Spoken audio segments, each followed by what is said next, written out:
오늘 보실 말씀은 신약성경 56면에 마가복음 2장 13절부터 28절 말씀까지를 제가 한 절 읽고 여러분들 한 절 읽고 교독하며 읽도록 하겠습니다. 예수께서 다시 바닷가에 나가심에 큰 무리가 나왔거늘 예수께서 그들을 가르치시니라.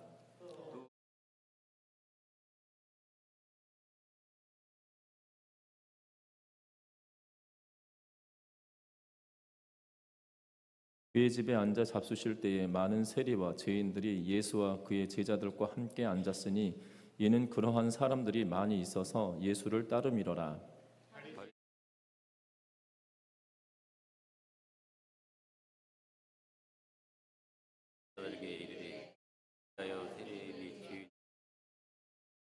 예수께서 들으시고 그들에게 이르시되 건강한 자에게는 의사가 쓸데없고 병든 자에게라야 쓸데있느니라. 나는 의인을 부르러 온 것이 아니요 죄인을 부르러 왔노라 하시니라. 제자들과 바리새인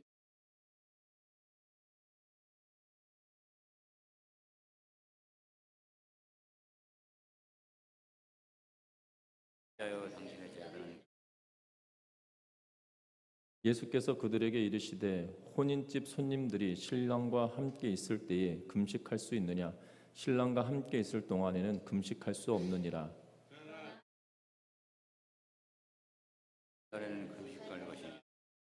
생배 조각을 낡은 옷에 붙이는 자가 없나니 만일 그렇게 하면 기운 새 것이 낡은 그것을 당기어 헤어짐이 더하게 되느니라. 낡은 가죽 부대에 넣으면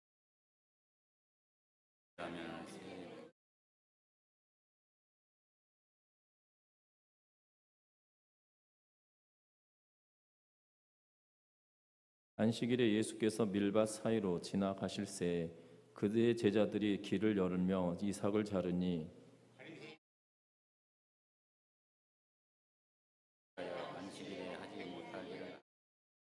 예수께서 이르시되 다윗이 자기와 및 함께한 자들이 먹을 것이 없어 시장할 때에 한 일을 잊지 못하였느냐?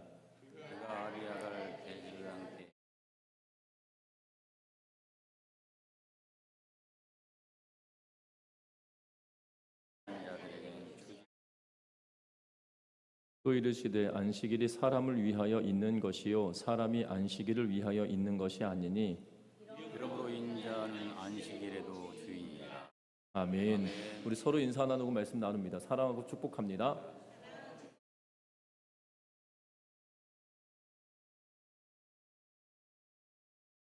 이 한 통계에 관한 내용들을 살펴보는데요. 이런 내용이 있었습니다. 소련은 한때 집단 농장 체제를 실시하였는데 잘 되지 않았다고 합니다. 그러니까 공산 국가이다 보니까 이 집단 농장 체제를 하여서 곳곳에서 이 농사를 짓게 하는 그러한 일이 있었다고 합니다. 그런데 농사를 그렇게 지으면 잘 될 것 같은데 실상은 잘 되지 않았다라는 사실이죠. 그래서 시험적으로 정치범 수용소에 있던 이 정치범들을 그들 가운데 소련의 전체 인구 가운데 1% 정도 되는 정치범들이 있었는데요.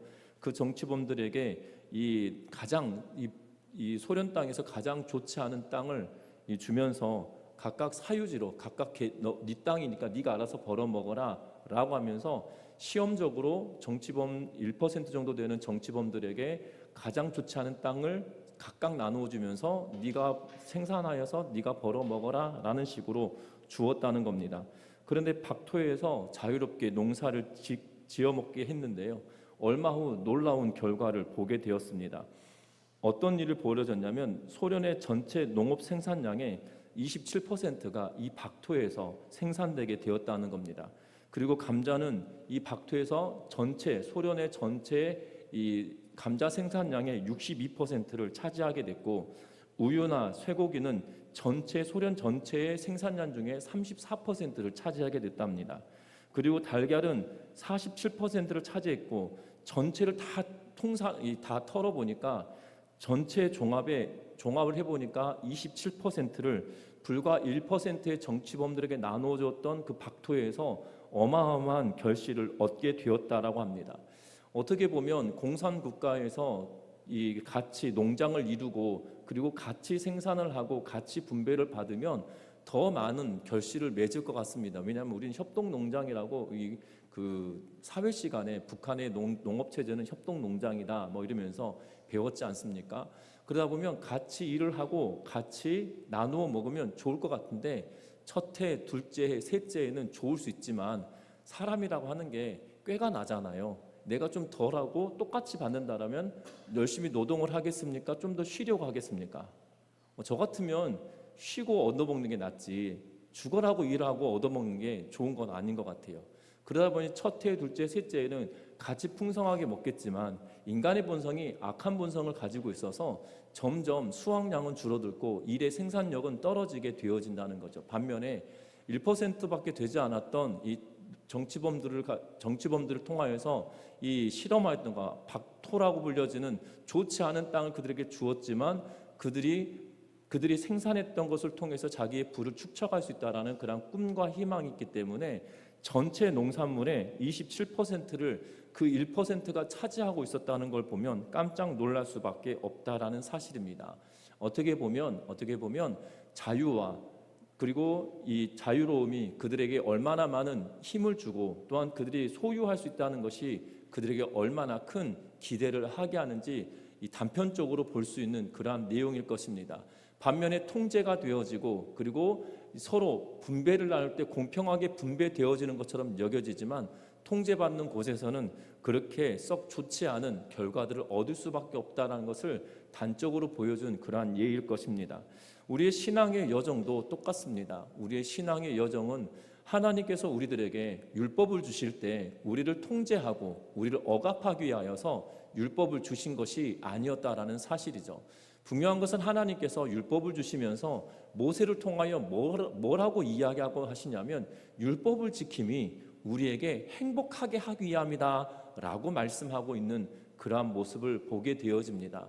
여러분들 이해가 되지 않습니다. 모세를 통하여서 율법을 주실 때 우리에게 행복하게 하기 위하여 주신 것이다 라고 말씀을 하고 있다라는 거고요. 하나님께서는 그 율법을 통하여 하나님의 백성들을 통제하고 지배하고 고통스럽게 만들고 힘들게 만들기 위하여서 주신 것이 아니다라고 말씀하고 있다라는 사실입니다. 반면에 하나님은 그럼에도 불구하고 이스라엘 백성들의 역사들을 통하여서 보면 특히 이 예수님께서 오셨던 당시에도 이 모세 율법이다라고 불려지는 사실 모세 율법이 아니라 모세 율법을 해석해 놓고 주석을 달아 놓았던 그들의 이 장로들과 이 종교 지도자들의 전통에 의해서 만들어진 율법 체계가 더 힘들게 만들고 마치 그걸로 사람들을 통제하고 억압하는 그런 모양처럼 비춰지고 있다라는 사실이죠.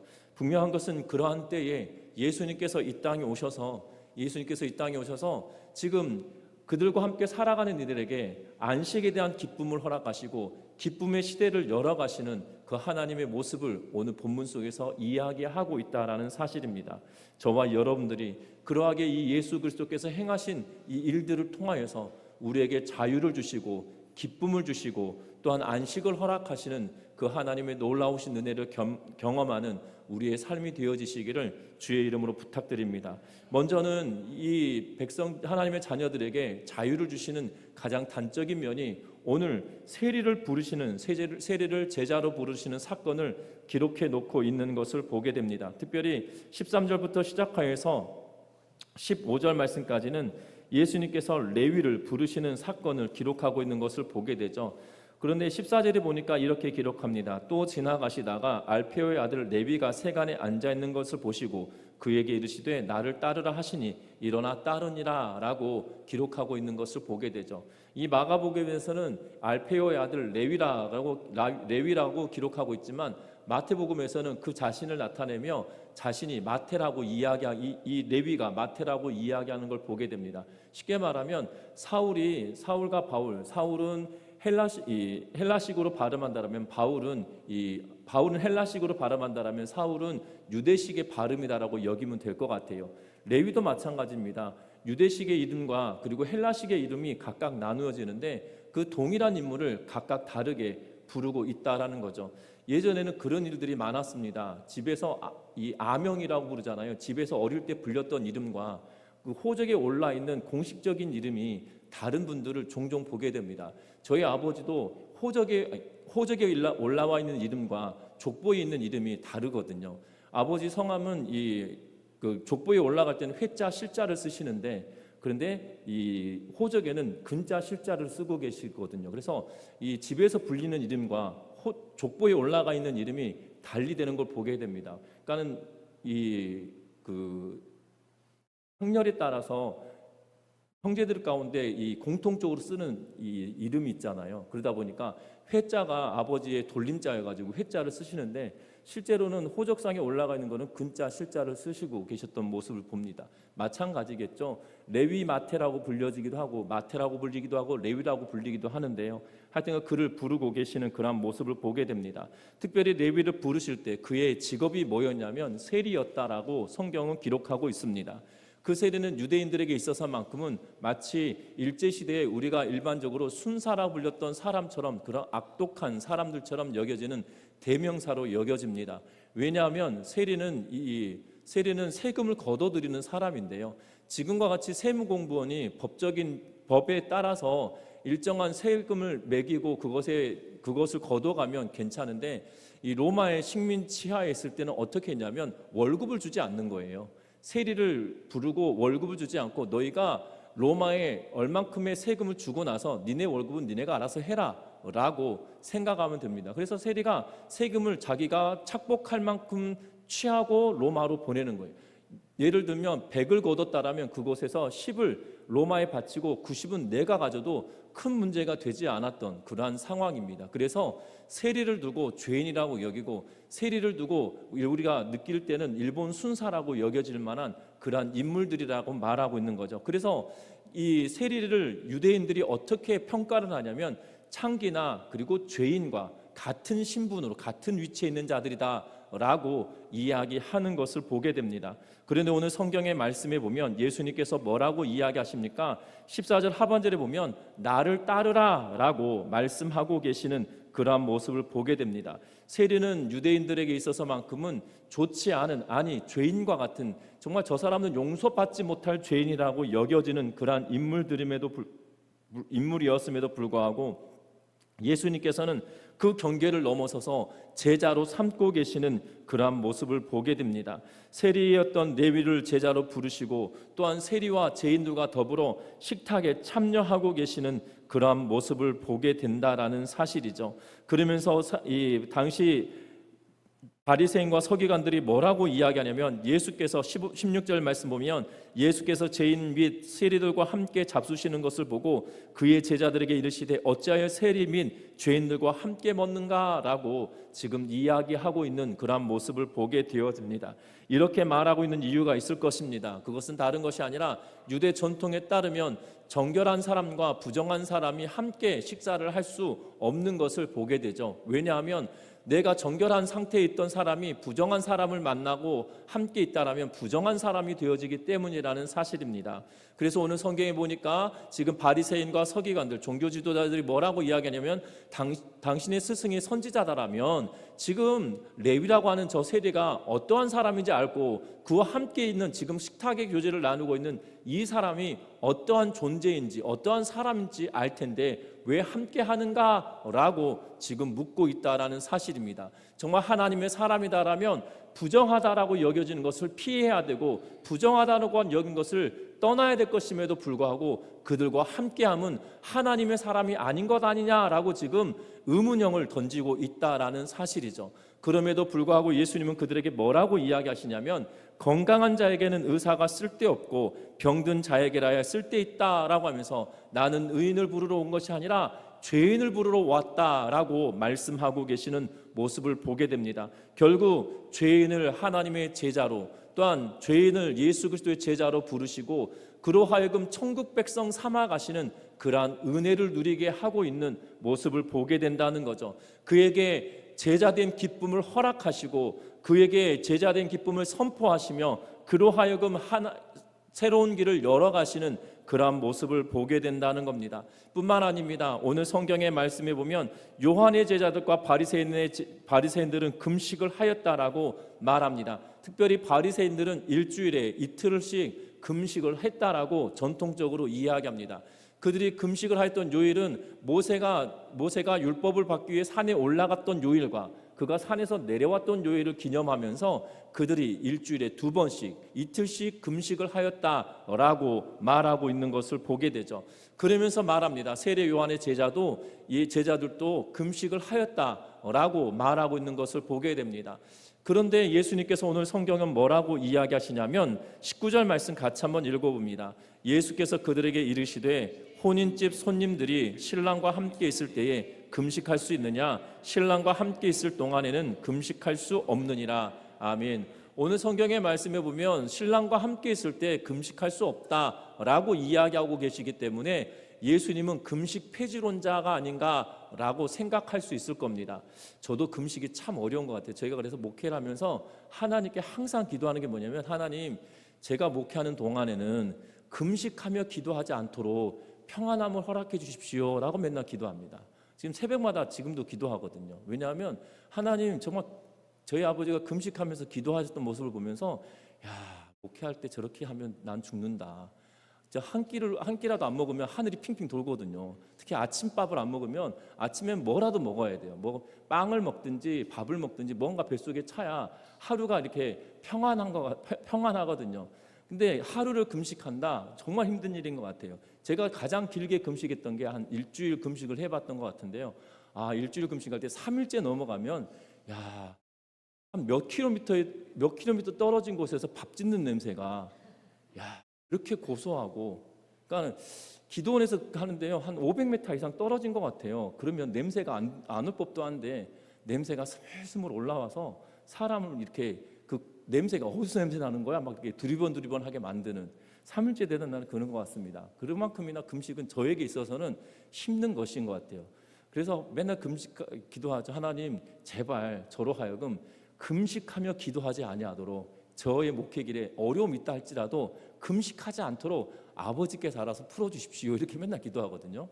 근데 예수님도 마찬가지로 금식 폐쇄론자가 아니라는 거예요. 왜냐하면 예수님은 며칠을 금식하셨습니까? 세례를 받으시고 40일을 본인이 직접 금식하셨던 분이에요. 그리고 예수님은 40일 금식하셨던 분이시기 때문에 그때 40일 금식하고 힘들어서 지금 금식을 폐한다, 이런 의미가 아니에요. 지금 뭐라고 이야기하고 있냐면, 예수님께서 함께하고 계시다라는 거예요. 그러나 예수님께서 곧 십자가에 죽으시고 신랑을 뺏길 날이 곧 다가올 텐데, 신랑을 뺏긴 그날에는 정말 금식해야 될 때가 올 것이다 라고 이야기하며, 지금 예수님께서 천국의 복음을 전하시고 하나님이신 그분이 이 땅에 오셔서 우리와 함께 하시는데, 그 기쁨의 자리에, 잔치자리에서 나 금식해라고 말한다는 것이 가능하겠냐라고 말씀하고 계시는 그러한 모습을 보게 되죠. 정말 하나님이신 그분이 이 땅에 오셔서 함께 하고 있는 거잖아요. 그러면 그들에게 있어서만큼 무엇입니까? 예수님이 함께 있는 그 동안에는 하나님이 그들과 함께 하시는 것이기에 기쁨이어야 되고 잔치여야 되고 함께하는 즐거움이 그들에게 있는 것은 당연한 것일 거라는 사실이에요. 하나님을 섬긴다라고 이야기하였던 종교 지도자들이 예수님께서 말씀대로 이 땅에 오셔서 하나님이신 그분이, 메시아 되신 그분이 이 땅에 오셨음에도 불구하고 그분에 대하여 명확하고 분명하게 알지 못하니 금식을 그 하나님과 함께 하고 있음에도 불구하고 금식을 이야기하고 오히려 메시아 되신 그분을 죽이려 하고 있는 그러한 상황으로 치닫고 있는 그러한 모습을 보게 된다라는 사실입니다. 분명한 것은 예수께서 이 땅에 오심은 하나님이신 그분이 이 땅에 오셨기에 새로운 시대를 열고 있다라는 사실이고, 새로운 규칙을 만들어가고 있다라는 사실이고, 뿐만 아니라 그와 함께 있음이 그들에게 기쁨이기에 금식을 중단하고 있고 잔치의 시간이다라고 지금 말씀하고 있는 그러한 모습을 보게 됩니다.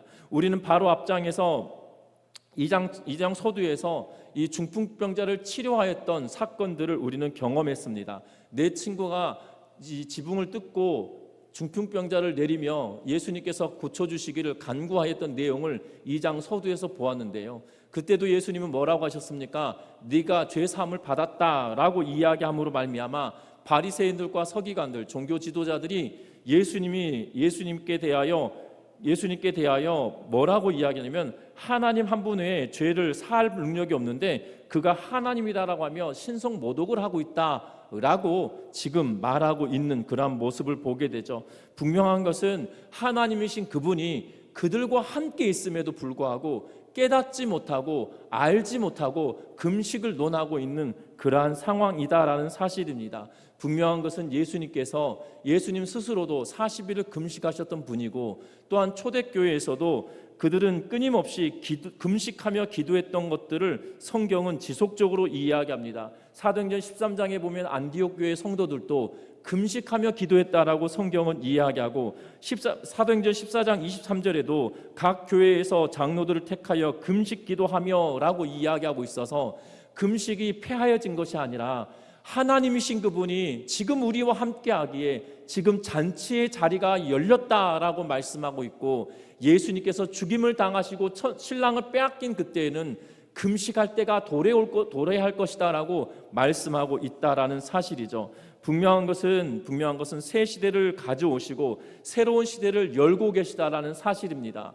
금식하지 않았다고 하여서 종교적으로 능력 없음을 말하고 있는 것이 아니고요, 예수님이 하나님이신 그분이 그들과 함께하기에 기쁨의 순간이요 감사의 시간이라는 것을 이야기하며 새롭게 열어가고 있는 하나님의 모습을 보게 된다는 거죠. 뿐만 아닙니다. 오늘 성경에 보면 또 하나 사건을 기록합니다. 예수님의 제자들이 안식일에 이 밀밭 사이를 지나갈 때 이 이삭을 잘라 이렇게 식사를 대신하여 먹었던 걸로 기록합니다. 그때 바리새인들이 예수님의 제자들을 보고 안식일에 하지 못할 일을 했다라고 하며 정죄하고 있는 그런 모습을 보게 되어집니다. 그때 예수님께서 뭐라고 이야기하십니까?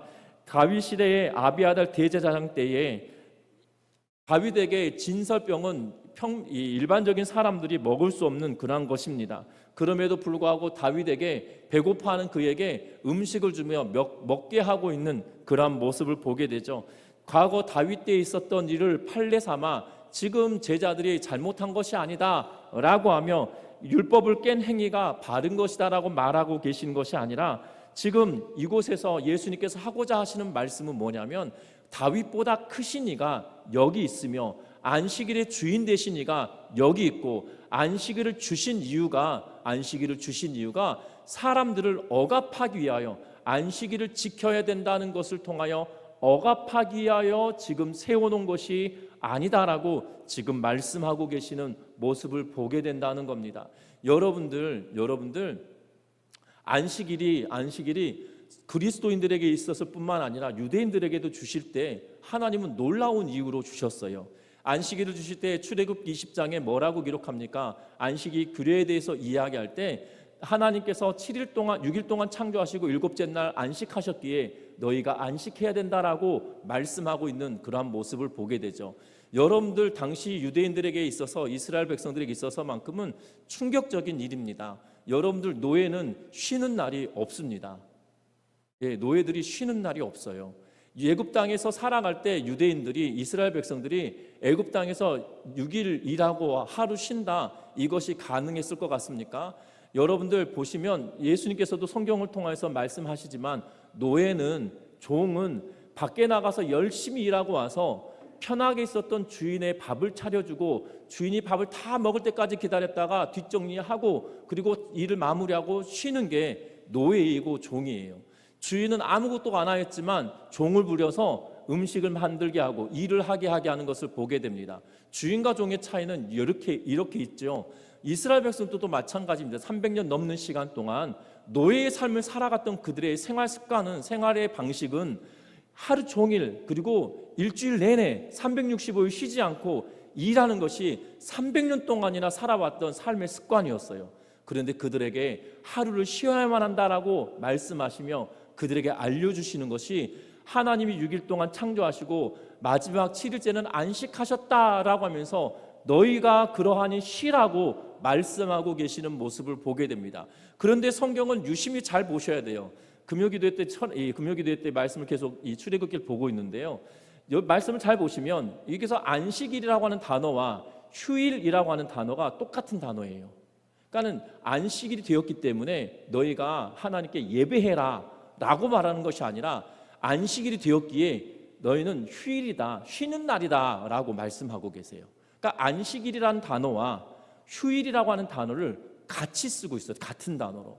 다시 말하면 하나님께서 이스라엘 백성들에게 노예 생활하는 동안에 300년 동안 365일 쉬지 않고 일하였던 그들에게 안식을 주시고 쉬도록 허락하시는 은혜를 경험했다는 거죠. 그런데 지금 종교 지도자들은 뭐라고 이야기하냐면 그들이 규례를 삼아 이 2000규빗, 다시 말하면 1km 넘게 걸어가면 반경 1km를 넘어가면 그것은 노동이다라고 이 유대인들이 종교 지도자들은 말을 합니다.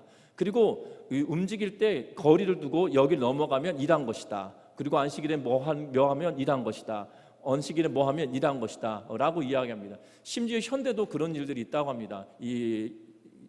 이스라엘로 공부하러 갔던 선교사님들이나 아니면 선교하러 가신 분들이 이렇게 말합니다. 뭐라고 이야기하냐면 엘리베이터를 타야 되는데 안식일에 사용하는 엘리베이터가 따로 있고, 그리고 안식일에 사용되는 엘리베이터 설정이 안 돼 있으면 이 유대인이 아닌 사람들에게 시킨다는 거예요. 엘리베이터 좀 눌러달라.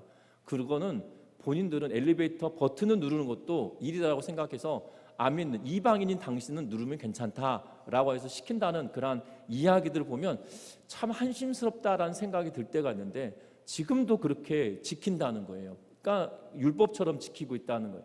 안식일은 하나님께서 이스라엘 백성들에게 300년 넘는 시간 동안 365일 열심히 죽도록 일하였던 그들에게 안식을 주시기 위하여 주신 거란 말이죠. 그러면 여러분들, 이스라엘 백성들에게, 하나님의 백성들에게 안식을 위하여 주신 것은 그들을 위한 것이지 그들에게 짐을 지우는 것이 아니라는 거죠. 6일 동안 일하고 7일 쉬기 시작하였던 그들의 삶 속에서는 이제 그것이 종교적인 무게가 되고 짐이 되어지고 있는 그러한 상황이 되어져 버렸다는 사실입니다. 안식일은 그래서 예수님께서 뭐라고 이야기하고 계시냐면, 안식일이 27절 말씀 같이 한번 읽어봅니다. 27절의 말씀입니다.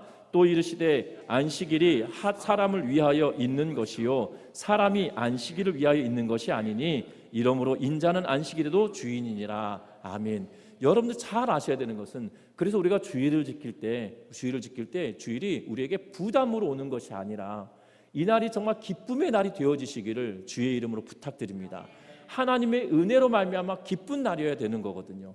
부담스럽고 힘들고 귀찮은 일이 아니라 정말 이 날이 우리에게 복되게 만들어 주셨다는 사실들을 기억하면서, 우리가 하나님께서 우리에게 기쁨을 주시는 날이었던 것인데 우리가 스스로가 짐 지우는 것이 아니라 기쁨이 되어지는 안식을 성취하고 안식을 취하며 누리며 나아가는 우리의 삶이 되어지시기를 주의 이름으로 부탁드립니다. 말씀을 맺으려고 합니다. 예수님께서는 안식과 기쁨의 시대를 열어가시고 있는 그런 모습을 보게 된다는 거죠. 비록 그들 이스라엘 백성들의 규례와는 조금 달라 보이고 그들이 가지고 있는 가치체계와는 달라 보이지만, 예수님께서는 죄인을 부르러 오셨고, 뿐만 아니라 예수님과 함께 할 때 금식에 대한 문제가 아니라 신랑을 빼앗길 때야 비로소 금식하게 되어진다라고 말하며, 금식이 어떠할 때 해야 되는지를 우리에게 말씀해주고 있을 뿐만 아니라, 우리가 주일을 지키고 안식일을 지킬 때 우리에게 짐을 지워주신 것이 아니라 우리에게 기쁨을 허락하여 주셨다는 것을 기억하면서 저와 여러분들이 복된 주님을 복되게 섬기며 살아가는 은혜가 있으시기를 주의 이름으로 부탁드립니다. 여러분들 자녀들을 키우실 때, 아이들을 키우실 때 저는 정신없이 지나간 것 같아요. 누가 그러시더라고요. 아이들 키우는 게 진짜 힘든 일인 것 같다. 내가 키울 때, 내가 당사자일 때는 힘들게 키웠으면서도 힘들게 키운 게 아니라 정신없이 지나갔는데, 이제는 삼자 입장에서 보면 아이를 키우는 게 참 힘든 일인 것 같아요. 분명한 것은 저와 여러분들이 그 아이를 키워갈 때, 그런데 돌이켜보면 기쁘고 즐거웠을 때가 그 기억이 더 많이 있지 않습니까? 저는 아이들에게도 지금도 그렇습니다. 그 어렸을 때 그 웃겼던 에피소드들이 훨씬 더 많이 기억나는 것 같아요. 그러니까 힘들게 했던 때보다 아이들 때문에 기뻤던 일과 즐거웠던 일들이 더 기억에 나는 것 같습니다. 분명한 것은 우리가 신앙생활할 때도 마찬가지겠죠. 우리에게 하나님께서 우리에게 기쁨을 주시고 안식을 주시고 평안을 주시고 또한 우리에게 위로를 주실 때에 그 위로가 우리에게 하나하나 새기어져서 그것으로 인하여 우리가 신앙생활에 힘이 되어지고 능력이 되어진 은혜가 충만하여지시기를 주의 이름으로 부탁드립니다. 신앙생활해 가는 것이 때로는 힘들 때도 있습니다. 하나님을 섬기는 일이 때로는 버거울 때도 있습니다.